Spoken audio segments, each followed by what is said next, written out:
आज जो मैंने स्पेशल टॉपिक लिया है उस टॉपिक का नाम है लव स्टोरी।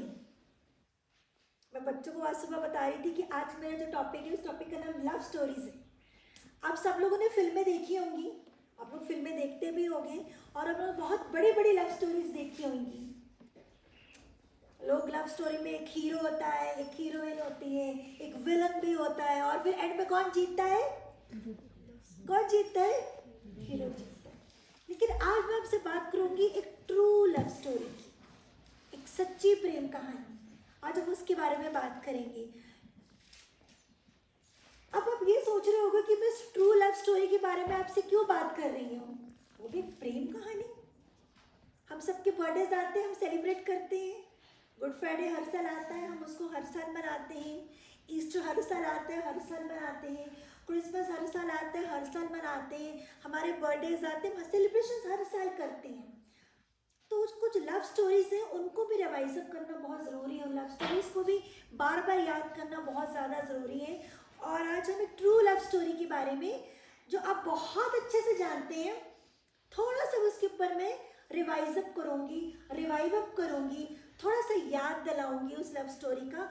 और एंड में मेरा ये सवाल होगा मेरे से भी और आप से भी कि हम उस हीरो की साइड है कि हम विलन की साइड है। ये सवाल मैं अपने आप से भी करूँगी, आपसे भी करूँगी। आपको मुझे उत्तर देने की ज़रूरत नहीं, खुद को टटोलना है, खुद को देखना है, परखना है, अपने आप को जांचना है कि इस लव स्टोरी में मैं हीरो की साइड हूँ कि मैं विलन की साइड हूँ। शुरू करें लव स्टोरी। तो जो हमारी लव स्टोरी है, उस लव स्टोरी की जो शुरुआत है वो है बाइबल। क्या है वो? बाइबल। और उस लव स्टोरी में जो मेन हीरो है वो पिता यहोवा। कौन है वो? पिता यहोवा। अब ध्यान से सुनिए लव स्टोरी। अभी आपका और मेरा जन्म नहीं हुआ था, मेरा तो जन्म नहीं हुआ था जब पिता यहोवा ने सृष्टि की रचना की। हुआ था किसी का जन्म? नहीं हुआ था। तो पिता यहोवा ने किसकी रचना की? सृष्टि की रचना की। पूरे 6 दिन उन्होंने सृष्टि की रचना की, 7वें दिन उन्होंने आराम किया और 6वें दिन में उन्होंने एक ऐसी चीज क्रिएट की, या ऐसा उनका क्रिएशन का हिस्सा बना जो उनके जैसा था। क्या नाम था उसका? कोई बता सकते हैं? हाँ जी, आदम, है ना? तो उन्होंने आदम को बनाया। उस लव स्टोरी में जो पहला कैरेक्टर था, पिता यहोवा उसके डायरेक्टर, पिता यहोवा उसके राइटर, उन्होंने पहला जो कैरेक्टर बनाया वो बनाया आदम। और बाइबल कहती है, उत्पत्ति की 26:22 में लिखा है, उन्होंने आदम के साथ हवा को बनाया और लिखा उन्होंने अपने स्वरूप में बनाया। तो इसका मतलब आदम जो था वो किसके स्वरूप में बना? परमेश्वर के स्वरूप में बना। तो आदम किसके जैसा होगा? परमेश्वर जैसा होगा। उसका नेचर परमेश्वर जैसा, उसका स्वभाव नेचर जैसा। और बच्चों में लिखा है कि पिता यहोवा रोज उससे बात करने आते थे। इसका मतलब पिता यहोवा को बात करना भी अच्छा लगता है, पिता यहोवा को संगति करनी भी अच्छी लगती है। पिता यहोवा क्या है? बातचीत करने के लिए आते थे। लेकिन साथ ही उस स्टोरी में जब स्टोरी स्टार्ट हुई, जब ये लव स्टोरी स्टार्ट हुई, तो पिता यहोवा ने ये बोला, ये सब जानवर, ये सारी सृष्टि, सारी कायनात, सब कुछ मैं तुम्हें देता हूं, लेकिन क्या है? एक जो पेड़ है उसका फल तुमने नहीं खाना। उस पेड़ का फल नहीं खाना। अब देखो, हम सब भी परिवार वाले हैं, हम सब भी पेरेंट्स हैं।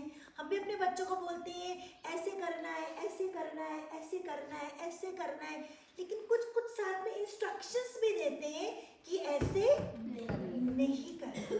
तो पिता यहोवा ने भी वैसी आज्ञा दी। किसको दी? आदम को। जैसे अपने हम बच्चों को देते हैं। तो क्या हुआ? आदम को जब आज्ञा दी, हवा को जब आज्ञा दी कि उस पेड़ का फल नहीं खाना, ओहो, तो उस स्टोरी में एंट्री हुई किसी की। किसकी एंट्री हुई? किसी को याद है? शैतान की एंट्री हुई। अच्छा, तो ये बात है, इनको मना किए इस चीज के लिए। चलो कोई बात नहीं, मैं परख के देखता हूँ हूँ, आजमा के देखता हूँ। अब स्टोरी में, लव स्टोरी में एक्शन ना हो, टुशम टुशम ना हो, फाइटिंग ना हो, विलन ना हो, तो वो लव स्टोरी कैसी हुई? एंड कैसे फिर उसका होगा? तो बीच में कौन आ गया? शैतान।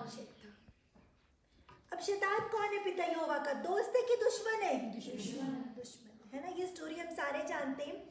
मैं शॉर्ट करके बताऊंगी कि हम सब अच्छे से स्टोरी जानते हैं। हम बस रिवाइज करेंगे लव स्टोरी को, क्योंकि ये सच्ची लव स्टोरी है, ट्रू लव स्टोरी है, और ये जानना बहुत ज़रूरी है कि आज हम किसके साथ हैं। और पिता यहोवा का जो दुश्मन उस समय था और जो आज भी है, वो जो लूसीफर, उसने सुन लिया, क्योंकि वो भी बाग के आसपास घूम रहा था, और उसने क्या किया? हवा से पूछा, सवाल जवाब किए, और आप सब जानते हैं एंड में क्या हुआ? वो लोग क्या आ गए? पाप में गिर गए, क्योंकि जिस चीज के उनको मना किया था उन्होंने वही पल खा लिया। तो क्या हुआ? अब किसकी एंट्री हो गई? पाप की एंट्री हो गई। किसकी एंट्री हो गई? पाप की एंट्री हो गई। सिन आ गया। उससे पहले सब कुछ बहुत अच्छा था। पिता यहोवा से बातचीत करते थे, संगति करते थे। अरे आदम बड़े आराम से बाकी दिन में घूमता होगा। बच्चों में लेके उसने सारे जानवरों के नाम रखे। इमेजिन करो, एक मिनट के लिए इमेजिन करो, सोचो सामने से शेर आता होगा करता हो, और आदम उससे भी साथ घूमता होगा, ठीक है। वहां से चिड़िया आती होंगी, हवा और जो आदम है उनके साथ में वो संगति एंजॉय करते होंगे, क्योंकि आदम ने उन सबके नाम रखे। कितना अच्छा था सारा कुछ जो पिता यहोवा ने सोचा था, जो पिता यहोवा ने बनाया था अपनी संगति के लिए, अपनी फेलोशिप के लिए, अपने स्वरूप में बनाया, बहुत अच्छा चला। लेकिन सिन की शुरुआत होगी, पाप की शुरुआत होगी, एंट्री होगी, और पहला सिन क्या था? डिसोबीडियंस। पहला सिन क्या था? कहना नहीं मानना। अब यहाँ पे जितनी मम्मियाँ बैठी हैं, बच्चे जब कहना मानते हैं कैसा लगता है? डैडी से बैठे हैं, बच्चे जब कहना मानते हैं तो कैसा लगता है? बच्चे जब कहना नहीं मानते, जब नहीं मानते तो कैसा लगता है? हाँ, सुन नहीं रहा मुझे, गुस्सा आता है। देखो आप भी बोल रहे हो, मैं भी बोल रही हूँ। तो देखिए, ये तो हमारी लव स्टोरी है, लेकिन हम ट्रू लव स्टोरी की बात कर रहे हैं। तो क्या हुआ? सिन की एंट्री हो गई। अब जब वहाँ पे पाप आ गया, पिता यहोवा तो हमारा पवित्र है, प्योर है, साफ है, उनमें कोई गंदगी नहीं, कोई पाप नहीं। तो क्या हुआ? वो जो जिस बागे अदन में घूमते थे, उस बागे अदन से उनको क्या निकलना पड़ा? बाहर जाना पड़ा। बाहर जाना पड़ा, फिर उनके बच्चे हुए, और फिर उनको क्या करना पड़ता था? बलियाँ चढ़ानी पड़ती थी, सैक्रिफाइस करने पड़ते थे, कुर्बानियाँ देनी पड़ती थी। इतनी कुर्बानियाँ देनी पड़ती थी ताकि वो क्या करें? पिता के साथ दोबारा उनका रिश्ता अच्छा हो सके। फिर बहुत से नबी आए बीच में, मूसा आया बीच में। मूसा एक आया, बहुत अच्छा एक लीडर आया। मूसा ने क्या किया? मूसा के द्वारा क्या ही चीजें, एक बहुत बड़ी मूसा के द्वारा कुछ आया, जिनको हम संडे स्कूल के बच्चों को भी याद कराते हैं। क्या आया मूसा के द्वारा? 10 कमांडमेंट्स। मूसा के द्वारा क्या आई? 10 आज्ञा। अब 10 आज्ञाएं आ गई, आपको ऐसे करना है, ऐसे करना है, ऐसे करना है, ऐसे नहीं भी करना है, ये भी लिखा। अरे उसमें भी आ गया, ऐसे करना है, ऐसे नहीं करना। लेकिन क्या होता था? फिर पिता यहोवा ने बोला कि जो जिन आज्ञा को मानेगा ठीक है, अगर आप आज्ञा को नहीं मानोगे तो आपको कुर्बानी देनी पड़ेगी। फिर पिता यहोवा ने ये सोचा कि दुनिया मैंने बनाई है, क्रिएशन मैंने बनाई है, सृष्टि मैंने बनाई है, आबादी मैंने बनाई है, लोग मैंने बनाए कि मेरी आराधना करें, मेरी स्तुति करें, और हमारा एंड मकसद क्या है कि हम कहाँ पे जाएं? स्वर्ग में जाएं। लेकिन जब उन्होंने देखा कि हर इंसान पाप कर रहा है, हर इंसान पाप कर रहा है, पाप कैसे कर रहे हैं? आज्ञाओं को नहीं मान पा रहे थे, उन 10 आज्ञाओं को नहीं मान पा रहे थे। कोई 1 मान रहा था, कोई 2 मान रहा था, कोई 4 मान रहा था। उन्हें कुर्बानियाँ देनी पड़ती थी, बलियाँ देनी पड़ती थी, और फिर क्या होता? उस बलि से भी उनको छुटकारा नहीं मिल रहा था, उस बलि से उनको रिहाई नहीं मिलती थी। मूसा के द्वारा व्यवस्था आई, मूसा के द्वारा कानून आए, और उससे हमें क्या हुई? पाप की पहचान हुई। 10 आज्ञाओं से हमें क्या हुई? पाप की पहचान हुई। पता चला ये नहीं करना, ये नहीं करना। अच्छा, उन 10 आज्ञाओं में से सबसे इंपॉर्टेंट आज्ञा क्या थी? तू अपने माता पिता का आज्ञा मानेगा तो क्या होगा? तेरी आयु बढ़ेगी। ये पिता यहोवा ने इतनी अच्छी ये भी एक आज्ञा दे दी, लेकिन कोई आज्ञाओं को नहीं मान पाया, कोई चीज़ों को। पिता यहोवा फिर बड़े परेशान हुए। जो लव स्टोरी के डायरेक्टर राइटर है फिर बड़े परेशान हुए। सृष्टि मैंने बनाई, क्रिएशन मैंने बनाई, लोग मैंने बनाए, मेरी आराधना करे, मेरी स्तुति करे, मेरे पीछे चले, लेकिन लोग तो फिर भी भटक रहे, फिर भी गुमराह हो रहे, फिर भी पाप कर रहे हैं, उनको छुटकारा नहीं मिल रहा, उनको बलियाँ देनी पड़ रही, उनको कुर्बानियाँ देनी पड़ रही है। व्यवस्था जब थी तो सज़ा मिलती थी क्योंकि वो गलती क्या करते थे। व्यवस्था जब थी उनको सही और गलत के बारे में पता चला। व्यवस्था कानून जब कमांडमेंट्स आए तो उनको पता चला ऐसे करना ऐसे नहीं करना।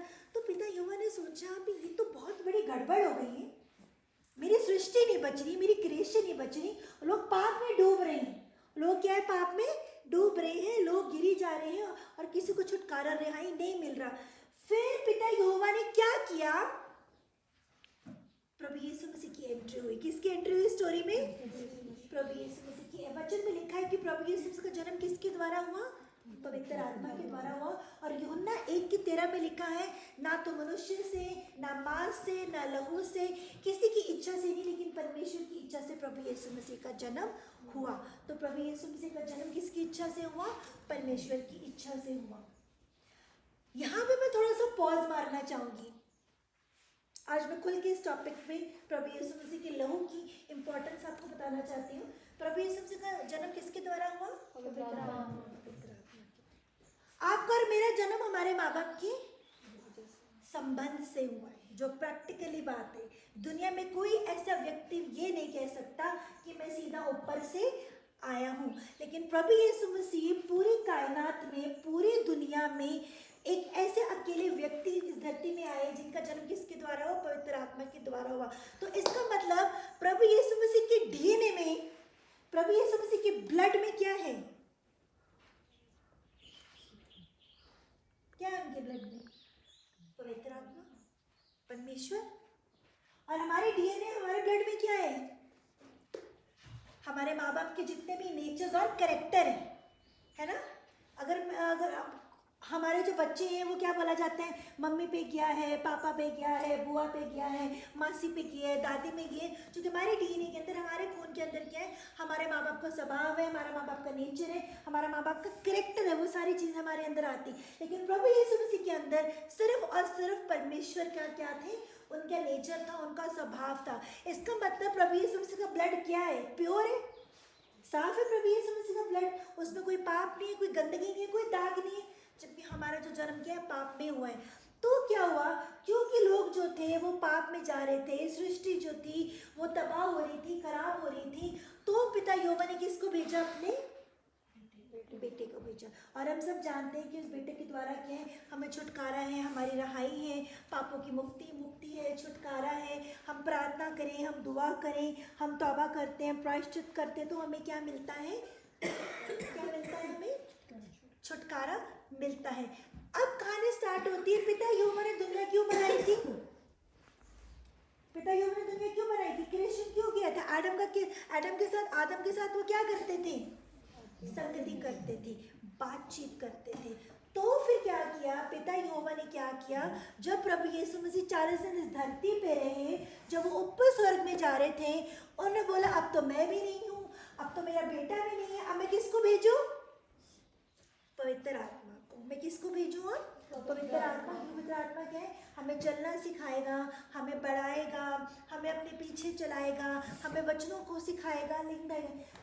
और यूहन्ना भी 14:15 में पढ़ के हटे कि जो मुझसे प्रेम करते हैं वो मेरी आज्ञाओं को मानते हैं। पिता यहोवा ने जब आदम को बनाया, आदम ने कहना नहीं माना, उसे बागी अदन से बाहर निकाल दिया गया। वो जो युग था उसमें सज़ा मिलती थी। आज हम जिस युग में रह रहे हैं वो पवित्र आत्मा का युग है, इसमें सज़ा नहीं मिलती है, एकदम तुरंत सज़ा नहीं मिलती, एकदम तुरंत ताड़ना नहीं मिलती, लेकिन धीरे धीरे करके क्या प्रॉब्लम्स क्या है, ताड़ना हमें क्या है, मिलती है। तो आज भी क्या पिता यहोवा हमसे यही चाहते हैं कि हम उनकी क्या करें? आज्ञाओं को मानें।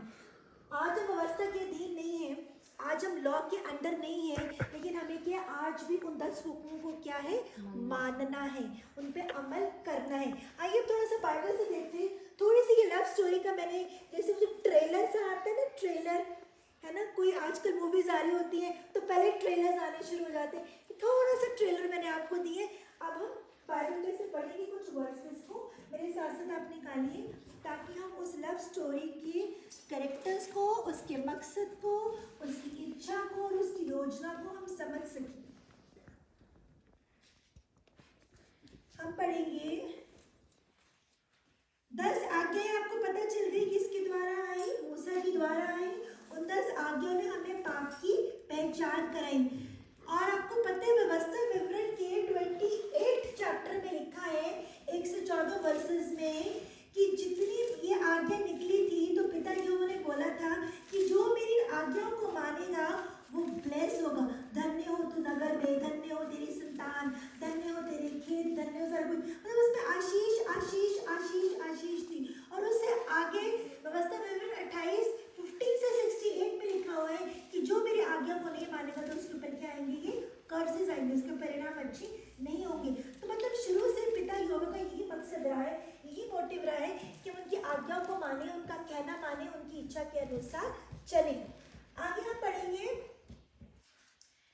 लेवी व्यवस्था उसकी 17 से 11 में लिखा है, 17 की 11 में लिखा है, क्योंकि शरीर का प्राण लहू में रहता है और उसको मैंने तुम लोगों को वेदी पर चढ़ाने के लिए दिया है, तुम्हारे प्राणों के लिए प्रायश्चित किया जाए, क्योंकि प्राण के कारण लहू में से प्रायश्चित होता है। मतलब प्रभु पिता यहोवा का जब कहना नहीं माना गया, पिता यहोवा की बात जब नहीं मानी गई और उनको बागी दिल से निकाल दिया गया, तो जो उस समय के जो लोग थे वो कुर्बानियाँ देते थे, वो सैक्रिफाइसेस क्या करते थे। लेकिन उस लहू से, उन सैक्रिफाइसेस से हमें छुटकारा नहीं मिला, हमें रहाई नहीं मिली। हमारा जो रिश्ता था वो खुदा बाप के साथ स्ट्रॉन्ग नहीं हुआ, हमारा जो कनेक्शन था वो खुदा बाप के साथ स्ट्रॉन्ग नहीं हुआ। फिर हम पढ़े गलातिया 3:24, इसलिए व्यवस्था मसीह तक पहुंचाने के लिए हमारी शिक्षक हुई है कि हम विश्वास में धर्मी ठहरे। और व्यवस्था इसलिए आई कि हमें सही और गलत के बारे में क्या करें, बता सके। आपको ऐसे नहीं करना, आपको इंस्ट्रक्शंस दी गई हैं। रोमियो 3:20 में लिखा है, क्योंकि व्यवस्था के कामों से कोई प्राणी उसके सामने धर्मी नहीं ठहरेगा कि व्यवस्था के द्वारा पाप की पहचान होती है। व्यवस्था के ऊपर चलने से कोई व्यक्ति धर्मी नहीं ठहर सका। व्यवस्था जब आई तो कोई इंसान व्यवस्था को पूरी नहीं कर सका। व्यवस्था जब आई तो कोई उसको उसके ऊपर पूरा नहीं उतर सका, उससे कोई धर्मी नहीं ठहरा। धर्मी ठहरने के लिए किसको आना पड़ा? हमें बचाने के लिए किसको आना पड़ा? प्रभु यीशु मसीह को आना पड़ा। रोमियो 8:3 में लिखा है, क्योंकि जो काम व्यवस्था शरीर के कारण दुर्बल होकर ना कर सकी, उसको परमेश्वर ने किया, अर्थात अपने पुत्र को पाप में शरीर को समानता में और पाप बलि होने के लिए भी पेशकर शरीर में पाप पर दंड की आज्ञा दी।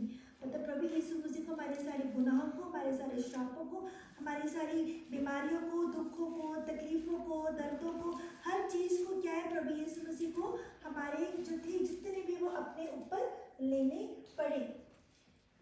अब यहाँ पे कहानी खत्म नहीं हो जाती, लव स्टोरी यहाँ पे एंड नहीं हुई। यहाँ पे फिर वो जो था दुश्मन, वो फिर हैरान परेशान, कितना अच्छा मैंने बागे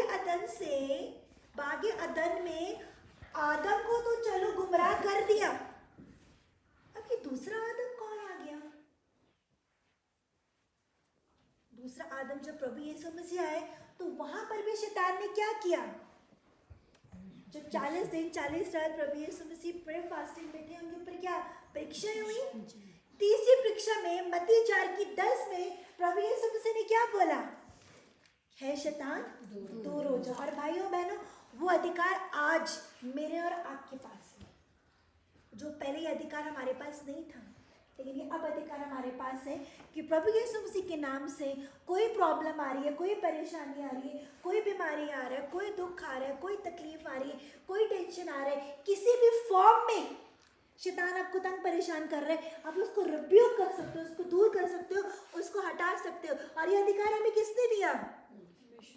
पिता यहोवा ने दिया। किसके नाम से दिया? प्रभु यीशु मसीह के नाम से दिया। क्यों दिया? क्योंकि वो हमसे प्यार करते हैं, क्योंकि वो हमसे क्या है? प्यार करते हैं। पिता यहोवा हमसे क्या करते हैं? प्यार करते हैं। मैं फिर से सवाल, जितनी मम्मी यहाँ पे बैठे, जितने डैडी यहाँ पे बैठे, जब आपके बच्चे कहना मानते हैं तो कैसा लगता है? बहुत अच्छा लगता है। जब आपके बच्चे कहना नहीं मानते तो कैसा लगता है? बहुत बुरा लगता है। ठीक इसी तरीके से पिता यहोवा यहोवा भी क्या है, हम उनकी क्या है, हम उनकी बेटियां हैं, हम उनके बेटे हैं। तो हम जब उनका कहना मानते हैं, कहना मानना क्या है अकॉर्डिंग टू बाइबल, कहना मानना क्या है, आज्ञा क्या है, पिता यहोवा हमसे क्या चाहते हैं, कौन कौन सी आज्ञाएं हैं? तो 2-3 आज्ञा मुझे बता सकते हैं पिता यहोवा हमसे क्या चाहते हैं? ठीक है, 10 आज्ञा जो मूसा के द्वारा आई थी। और पिता यहोवा हमसे क्या चाहते हैं? पिता यहोवा ने जब आदम को बनाया, पिता यहोवा ने जब क्रिएशन की रचना की, पिता यहोवा ने जब सृष्टि बनाई, उन्होंने आदम को, नर और नारी को अपने स्वरूप में बनाया। इसका मतलब पिता यहोवा का जो नेचर और कैरेक्टर है वो आदम के अंदर था। और आज वही चीज पिता यहोवा मुझसे आपसे चाहते हैं कि उनका नेचर और कैरेक्टर हमारे अंदर हो। Am I right? आप समझ रहे हैं मैं क्या कह रही हूँ? पिता यहोवा की यही इच्छा है, यही उनकी मर्जी पहले थी जब उन्होंने सृष्टि की रचना की, यही उनकी मर्जी आज भी है। वो चाहते हैं कि हमारा जो नेचर है, हमारा जो कैरेक्टर है, हमारा जो स्वभाव है, मतलब मेरा शरीर परमेश्वर का मंदिर है। पहला कुरिन्थियन 3:16 में लिखा है कि तुम्हारा शरीर क्या परमेश्वर का मंदिर है। असली मंदिर ये चर्च नहीं है, असली मंदिर मैं और आप है।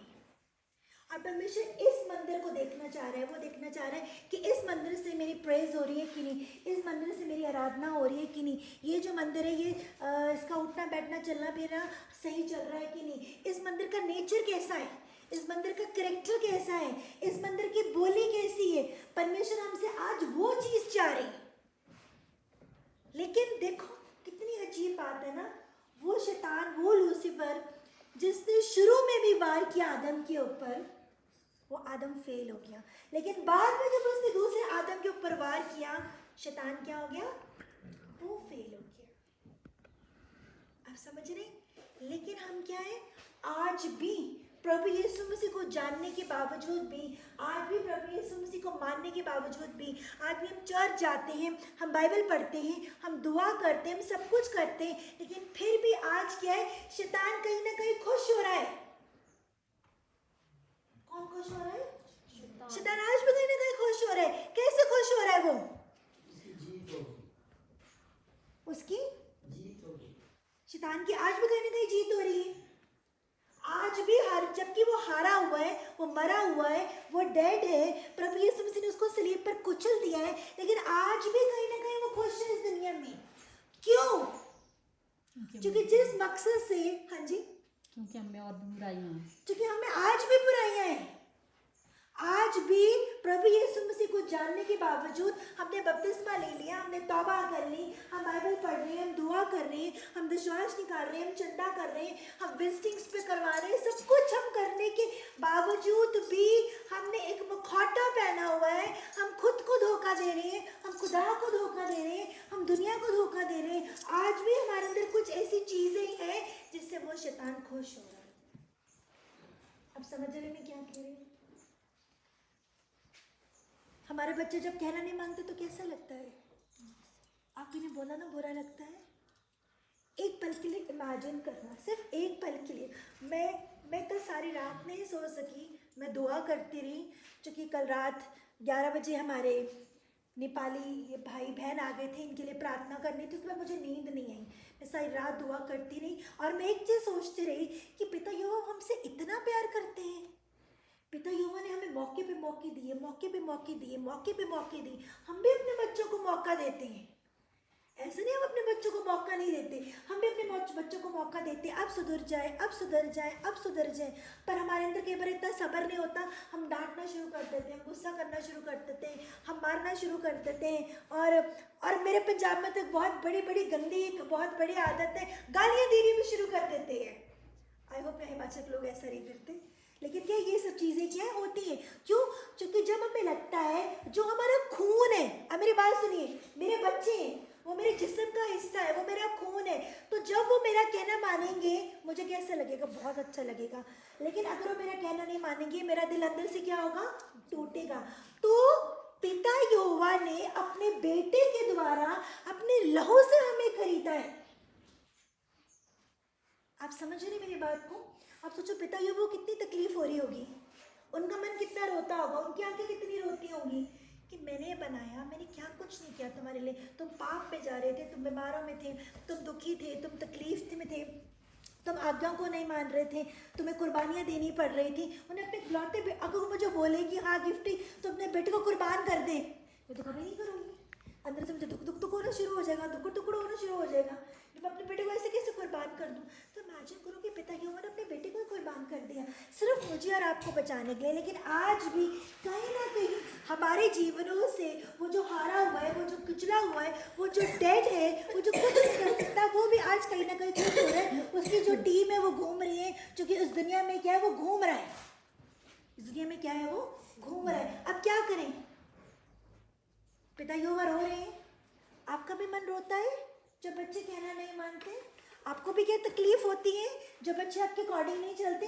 आप लोग भी घर में कुछ रूल्स रखे होंगे, कुछ इंस्ट्रक्शंस रखी होंगी, बच्चे ऐसे नहीं करना है, ऐसे करना है, ऐसे नहीं करना है। कौन सा माँ बाप ऐसे हैं कि जब आग जल रही हो और वो बोले कि हाँ बेटा जा आग में हाथ दे दे? कोई माँ बाप ऐसे नहीं करेंगे। क्यों?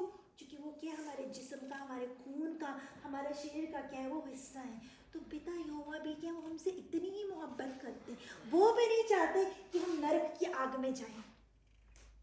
आप समझ रहे हो उनके प्रेम को?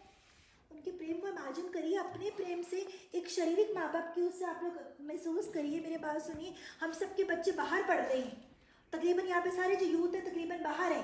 तो जब कुछ दिनों के बाद बच्चे आते, कैसी फीलिंग आती है? सिसु सोवा बता सकती है। तनो इतने दिनों के बाद सिसु कैसी फीलिंग आ रही है? अच्छी फीलिंग आती है। अदिति एक साल के लिए मारती है, रचना कैसी फीलिंग आई जब वो आई? तो खुश होती है। खुश होती, अंदर से क्या खुशी होती है। क्यों? क्योंकि वो हमारा हिस्सा है, हमारे शरीर का एक हिस्सा है। वैसे हम पिता यहोवा का हिस्सा हैं, हम पिता यहोवा के शरीर का हिस्सा हैं, हम उनकी कायनात का हिस्सा हैं। हम पिता यहोवा से अलग नहीं है। पिता यहोवा तब भी हमें शैतान से बचाना चाहते थे, पिता यहोवा आज भी हमें शैतान से बचाना चाहते हैं। वो नहीं चाहते कि हम नरक की आग में जाएं। अब हमें क्या करना है? पिता यहोवा ने तो स्लीप पे अपने बेटे के द्वारा सारा कुछ कर दिया ना। हमारे गुनाहों को, पापों को, श्रापों को, बंधनों को, तकलीफों को, दर्दों को, हर चीज़ को उनके बेटे ने स्लीप पर ले लिया ना। लेकिन फिर भी आज कहीं ना कहीं हमारे जीवनों में स्ट्रगल चल रहा है, संघर्ष चल रहा है। क्या कारण है? कारण वही है जो शुरुआत में हुआ। पिता यहोवा प्रभु यीशु मसीह हमसे यही चाहते हैं, हम उनकी आज्ञाओं को माने। किसको माने? उनकी आज्ञाओं को माने, उनका कहना माने, उनकी इच्छा के अनुसार चले। पिता यहोवा ने बनाया, इसलिए बनाया आपको कि पिता यहोवा आपके साथ संगति करना चाहते हैं। क्या करना चाहते हैं? संगति का ये मतलब है, वो चाहते हैं कि आप रोज बाइबल पढ़ो, वो चाहते हैं कि आप रोज दुआ करो। बाइबल पढ़ने से सफिशिएंट नहीं है। वचन में लिखा है कि वो जो दुष्ट आत्माएं हैं वो भी वचन को जानती है, कांपती है, थरथराती है। तो अगर आप वचन जानते हो कोई बहुत बड़ी बात नहीं है, हमें वचन के ऊपर चलना है। वचन के ऊपर क्या है? चलना है। ठीक है, शुरू में बहुत मुश्किल लगेगा, कैसे वचन के ऊपर चले, कैसे करें, लेकिन पवित्र आत्मा क्या करता है? हमारी मदद, सहायता करता है। तो आज ये सवाल है जो मैं अपने आप से भी कर रही हूँ, मैं आप से भी कर रही हूँ, मैं सबसे कर रही हूँ, जितने भी लोग ऑनलाइन देख रहे हैं उनसे भी कर रही हूँ। मैं किसी के ऊपर उंगली नहीं उठा रही। आज हम किसको खुश कर रहे हैं?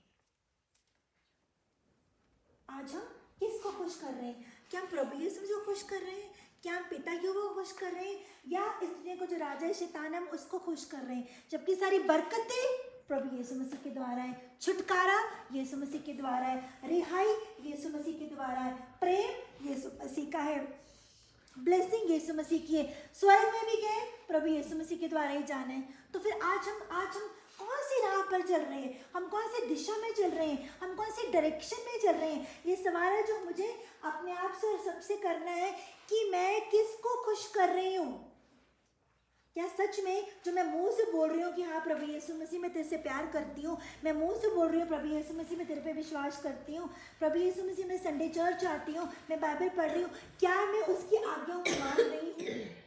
ये सवाल क्या हमें अपने आप से क्या है करना है। हमें अपने को टटोलना है, अपने आप को देखना है कि प्रभु यीशु मसीह ने, पिता यहोवा ने हमें जिस मकसद से बनाया, जिस प्लानिंग से बनाया, क्या उनकी प्लानिंग मेरे जीवन में पूरी हो रही है? एक चीज़ याद रखना, जब प्रभु यीशु मसीह ने सलीब पर मेरे और आपके सारे गुनाहों और श्रापों को ले लिया था ना, हमारे लाइफ में सफरिंग्स नहीं होनी चाहिए, पेन नहीं होना चाहिए, दर्द नहीं होनी चाहिए, तकलीफ नहीं होनी चाहिए। और अगर कुछ ना कुछ कहीं ना कहीं चल रहा है, तो कोई ना कोई ऐसी कमी घटी हमारे जीवनों में चल रही है, हमें उसको टटोलने की जरूरत है। इट मीन्स हम पिता यहोवा का कहना नहीं मान रहे हैं, इसका मतलब हम प्रभु यीशु मसीह का कहना नहीं मान रहे, क्योंकि हमारी लाइफ में प्रभु यीशु मसीह हमें दुख भोगने के लिए नहीं बनाया।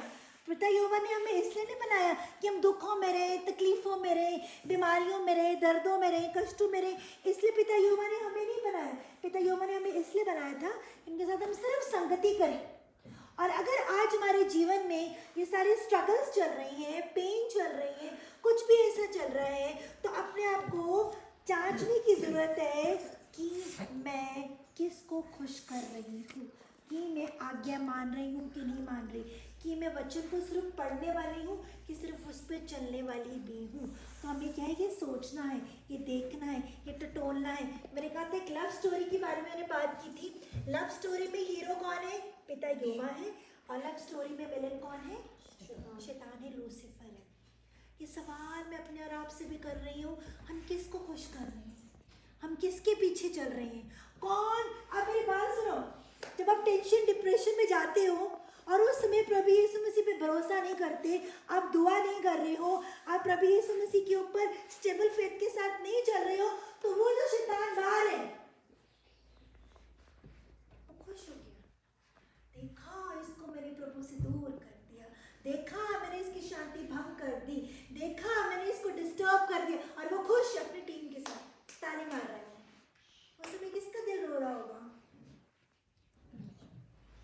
पिता यहोवा का दिल रो रहा होगा, अरे मैं तो सब कुछ किया तुम्हारे लिए, सब कुछ मैंने तुम्हारे, सब कुछ तुम्हें दिया, तुम्हें फिर भी मुझ पर भरोसा नहीं है, तुम फिर भी मेरे पे निर्भर नहीं कर रहे, फिर भी तुम मुझे नहीं पकड़ रहे हो, फिर भी तुम्हें मेरे पे भरोसा नहीं है, फिर भी तुम मेरे पीछे नहीं चल रहे हो। और वो जो दुश्मन है, वो दुश्मन क्या कर रहे हैं? पार्टी कर रहे हैं, आओ हम पार्टी करें। और अकेला तो नहीं, उसके साथ टीम भी है, एक तो फरिश्तों ने जो बगावत की थी उसकी टीम के मेंबर्स हैं, और वो सारे बड़े खुश हो रहे हैं, देखा हमने इस व्यक्ति को खुदा से दूर कर दिया, उसे गुमराह कर दिया, उसको परेशान कर दिया, उसको डिस्टर्ब कर दिया। पिता यहोवा हमसे ये चाहते हैं हम हर परिस्थिति में प्रार्थना करें, लेकिन तस्वीर में निरंतर प्रार्थना करते रहो। लेकिन हम प्रार्थना कम करते हैं, हम ज्यादा सोचते हैं। सोचने वाला काम मेरा है कि प्रभु का है?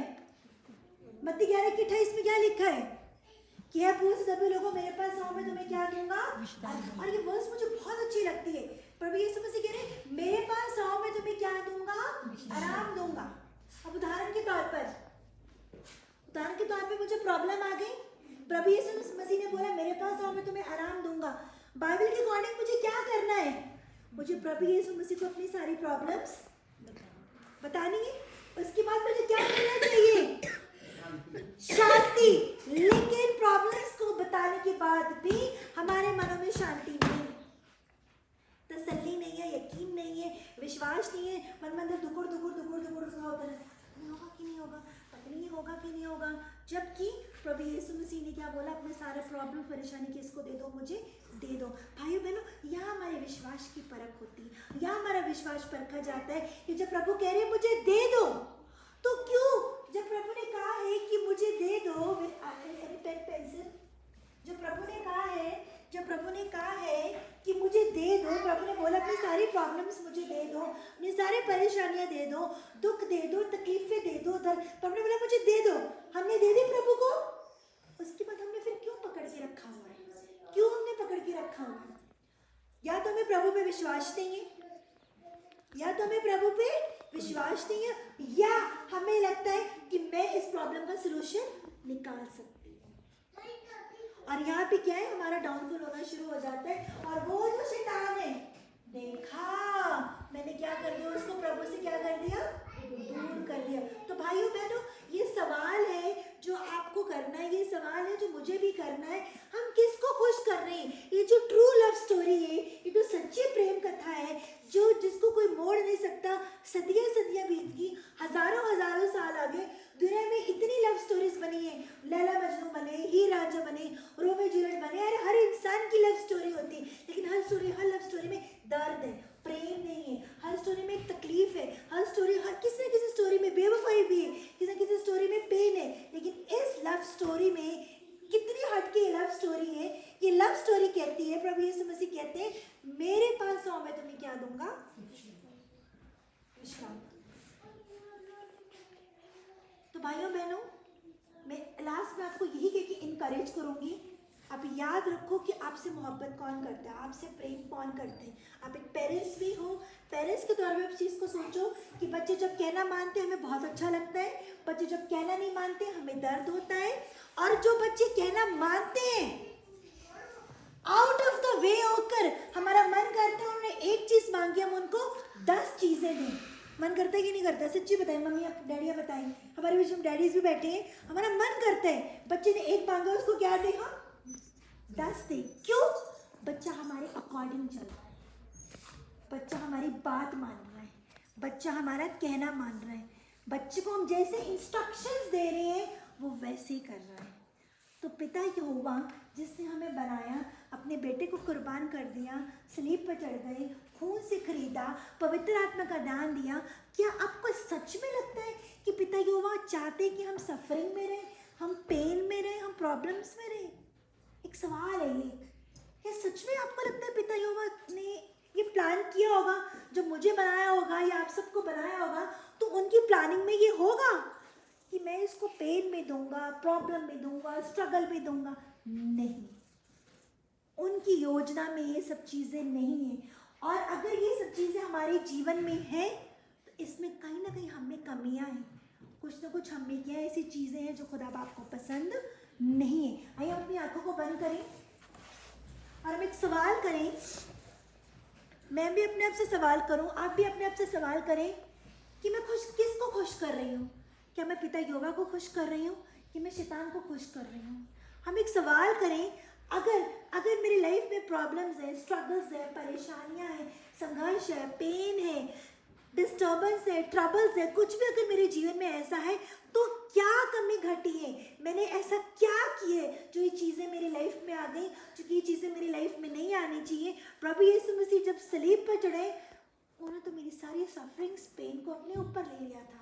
Then why I am in pain, then why I am suffering, क्या रीज़न है? हमें रीज़न को जांचना है, हमें रीज़न की खोज करनी है, हमें रूट कॉज पकड़नी है। हमने देखना है कि जहाँ से हम शुरू हुए थे, जहाँ हमने प्रभु यीशु मसीह को पकड़ा था, जैसे हमारा पहले जैसा प्रेम था, कि आज भी हम वैसा प्रेम करते हैं कि हमारा प्रेम ठंडा हो गया है।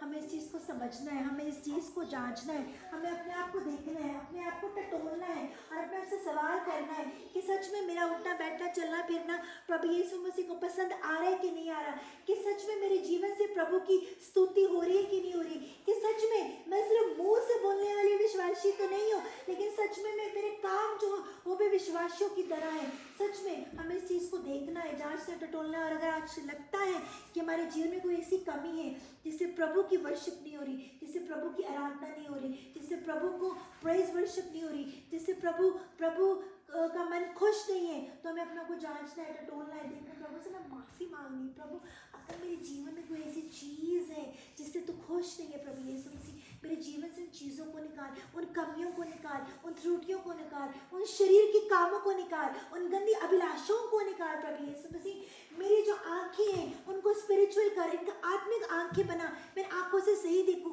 मेरे जो कान हैं उनको स्पिरिचुअल ईयर्स बना कि मेरे कानों में सिर्फ आपका वचन रहे। प्रभु यीशु मसीह, ना मैं चुगली सुनूं प्रभु यीशु मसीह, ना मैं गंदी बातें सुनूं प्रभु यीशु मसीह। मेरा ये जो मुंह है प्रभु यीशु मसीह, इसको स्पिरिचुअल मुंह बना प्रभु यीशु मसीह। मेरे मुंह में प्रभु यीशु मसीह सिर्फ आपका वचन रहे, आपका कलाम रहे, ब्लेसिंग रहे, पॉजिटिव बातें रहे प्रभु यीशु मसीह। मैं किसी की चुगली ना करूं, मैं किसी की बुराई ना करूं, मैं किसी की बदनामी ना करूं, मैं किसी के लिए नेगेटिव ना बोलूं। प्रभु यीशु मसीह सच में प्रभु यीशु मसीह आपका जो असली मंदिर है वो मैं हूं प्रभु यीशु मसीह। और मेरे अंदर की कमियों को निकाल, घटियों को निकाल, गंदगी को निकाल, बुराई को निकाल प्रभु यीशु मसीह, ताकि तेरी जो योजना है वो मेरे जीवन में पूरी हो। प्रभु यीशु मसीह तूने जिस इच्छा से मुझे रचा है, तेरी वो इच्छा मेरे जीवन में पूरी हो प्रभु यीशु मसीह। आपकी इच्छा मेरे जीवन में पूरी हो प्रभु यीशु मसीह। उन कमियों को निकालिए प्रभु यीशु मसीह, रहम करिए प्रभु यीशु मसीह, दया करिए प्रभु यीशु। सच में जीसस हम रहम करिए, रहम करिए, दया करिए यस जीसस, यस रहम करिए, तुरो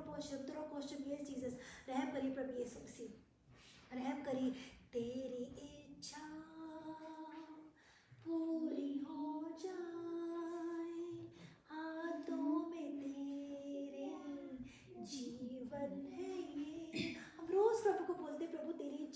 जीवन में पूरी हो।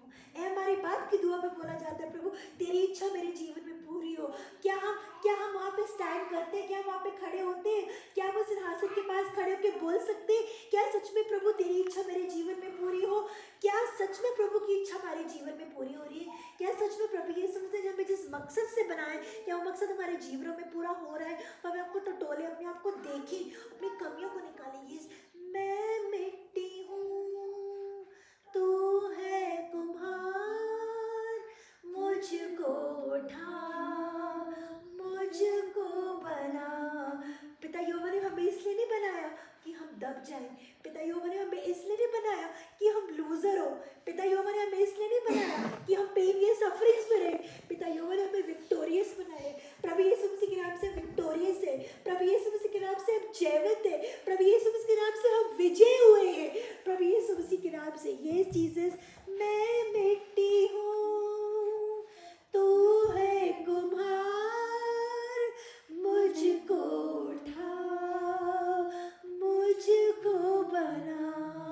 Yes Jesus, yes Jesus. प्रभु यीशु मसीह जितने जन यहाँ पे बैठे हैं प्रभु यीशु मसीह और जितने लोग इस वीडियो को देख रहे हैं प्रभु यीशु मसीह आपकी इच्छा है कि जीवन में पूरी हो। प्रभु यीशु मसीह आज के दिन उनके लाइफ में ट्रांसफॉर्मेशन लेके आए। प्रभु यीशु मसीह एक परिवर्तन लेके आए। प्रभु यीशु मसीह वो अपने आप को देखे, जांचे, टटोले क्या सच में मेरे जीवन से प्रभु की स्तुति हो भी रही है कि नहीं हो रही। और अगर कमी घटी है तो कमी घटी को दूर करिए प्रभु यीशु मसीह, दूर करिए प्रभु यीशु मसीह। आपकी इच्छा कि जीवन में पूरी हो।